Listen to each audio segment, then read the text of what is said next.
ನಮಸ್ಕಾರ ಸ್ನೇಹಿತರೆ ಇವತ್ತಿನ ತುಂಗಾಭದ್ರಾ ಡ್ಯಾಮ್ನ ವಾಟರ್ ಲೆವೆಲ್ ಎಷ್ಟಿದೆ, ಇಂದು ತುಂಗಾಭದ್ರಾ ಡ್ಯಾಮ್ನಲ್ಲಿ ಎಷ್ಟು ಟಿಎಂಸಿ ನೀರಿನ ಸಂಗ್ರಹವಿದೆ ಮತ್ತು ಡ್ಯಾಮ್ನ ಒಳಹರಿವು ಹೊರಹರಿವಿನ ಬಗ್ಗೆ ಸಂಪೂರ್ಣವಾದ ಮಾಹಿತಿಯನ್ನು ತಿಳಿಯೋಣ. ಅದಕ್ಕಿಂತ ಮೊದಲು ಈ ವಿಡಿಯೋಗೆ ಒಂದು ಲೈಕ್ ಮಾಡಿ. ಹಾಗೆ ಯಾರಿನ್ನೂ ನಮ್ಮ ಚಾನಲ್ ಸಬ್ಸ್ಕ್ರೈಬ್ ಆಗಿಲ್ಲ ದಯವಿಟ್ಟು ಸಬ್ಸ್ಕ್ರೈಬ್ ಆಗಿ, ಹಾಗೆ ಪಕ್ಕದಲ್ಲಿರುವ ಬೆಲ್ ಐಕನ್ ಪ್ರೆಸ್ ಮಾಡಿ ಈ ವಿಡಿಯೋ ಶೇರ್ ಮಾಡಿ. ಸ್ನೇಹಿತರೆ, ಇಂದು 10 ಜುಲೈ 2026 ಶುಕ್ರವಾರ. ಇಂದು ತುಂಗಾಭದ್ರಾ ಡ್ಯಾಮ್ನ ವಾಟರ್ ಲೆವೆಲ್ ಎಷ್ಟಿದೆ ಅಂದರೆ 1596 ಅಡಿ 66 ಇಂಚು ವಾಟರ್ ಲೆವೆಲ್ ಇದೆ. ಇನ್ನು ಕಳೆದ ವರ್ಷ ಇದೇ ಟೈಮ್ನಲ್ಲಿ TB ಡ್ಯಾಮ್ನಲ್ಲಿ 1624 ಅಡಿ 83 ಇಂಚು ವಾಟರ್ ಲೆವೆಲ್ ಇತ್ತು. ಇನ್ನು TB ಡ್ಯಾಮ್ನ ಗರಿಷ್ಠ ನೀರಿನ ಮಟ್ಟ ಇರೋದು 1633 ಅಡಿ. ಸೊ ಇನ್ನು ಇವತ್ತು ತುಂಗಾಭದ್ರಾ ಡ್ಯಾಮ್ನಲ್ಲಿ 17.51 TMC ನೀರಿನ ಸಂಗ್ರಹವಿದೆ.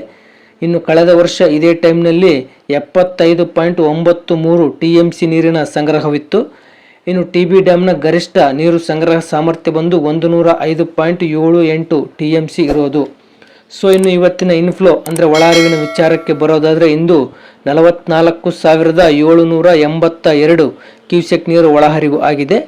ಇನ್ನು ಇಂದು ಹೊರಹರಿವಿನ ವಿಚಾರಕ್ಕೆ ಬರೋದಾದರೆ ಇಂದು 180 ಕ್ಯೂಸೆಕ್ ನೀರು ಹೊರಹರಿವು ಆಗ್ತಾ ಇದೆ.